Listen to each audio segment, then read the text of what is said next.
Sophie Litos-Baritel, je suis directrice du site économique des Lacs à Thiers. Donc le site éco est un vrai pôle entrepreneurial dans la vallée de l'Arve, en Haute-Savoie, qui a pour vocation d'accompagner et de soutenir les entrepreneurs et toutes les initiatives locales. Donc on a une pépinière d'entreprise, une couveuse, un espace de coworking et un hôtel. Et puis on accueille également beaucoup de personnes qui font des formations sur notre lieu. Depuis quelques années maintenant, émerge l'idée d'avoir un Fab Lab.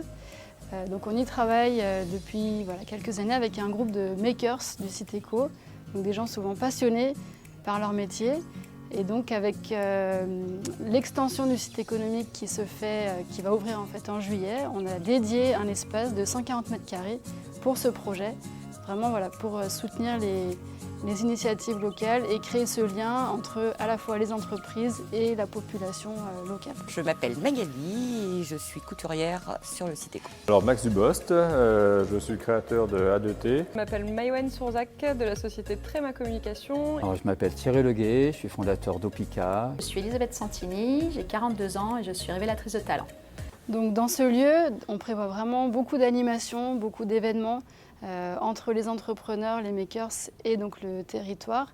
Des formations aussi bien sur la photographie, comment est-ce qu'on utilise une imprimante 3D, des cafés codage pour les personnes qui souhaitent être un petit peu plus intégrées au niveau du numérique, des goûters codage pour les enfants, faire venir les collégiens, les lycéens autour de l'innovation, les sensibiliser à cette thématique-là. Ce que je peux faire dans un lieu de créativité comme ça, moi, c'est j'ai un petit peu un œil, une pensée sur tout ce qui est impression 3D, parce que j'ai une activité où j'ai besoin de faire des éléments de sélection par rapport aux pièces.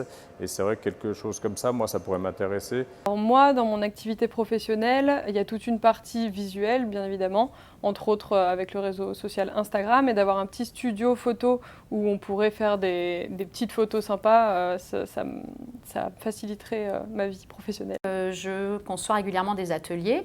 Donc j'ai besoin de visuels, j'ai besoin des fois de fabriquer des jeux, des objets, des choses pour mettre les personnes en action.